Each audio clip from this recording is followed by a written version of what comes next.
নমস্কার, আমি ঈশিতা চলে এসেছি আমার জলছবি সিরিজে আবার একটা নতুন ভিডিও নিয়ে। এখন শ্রাবণ মাস চলছে, আর শ্রাবণ মাস মানেই ভোলে বাবার মাস, ভোলে বাবার জন্ম মাস। আমি ভোলে বাবার জন্যে এ মাসে কিছুই বানাতে পারিনি। অ্যাকচুয়ালি পারিনি বলা ভুল, আমি একটা মাটি দিয়ে ভোলে বাবার মূর্তি বানিয়েছিলাম, আর সেটার সাথে একটা ধূপদানি তৈরি করেছিলাম। আমার মায়ের হাত থেকে পড়ে সেটা ভেঙে গেছে, আর সেটা আমার মা আমাকে বলতেই ভুলে গেছে। আমি ওটা বানিয়ে রেখেছিলাম, যেহেতু মাটির জিনিস শুকাতে তো টাইম লাগবে। কিন্তু আমি যখন সেটা বানাতে যাব, কাজ শুরু করবো, জিজ্ঞেস করলাম, মা বলল পড়ে ভেঙে গেছে, আমার না তোকে বলতে মনে নেই।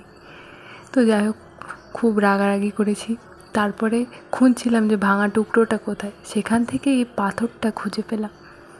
আর মাথায় আর একটা আইডিয়া আসলো, পাথরের ওপরে তো কখনো কাজ করিনি, তাই বাবার মূর্তিটাই বানিয়ে নিলাম।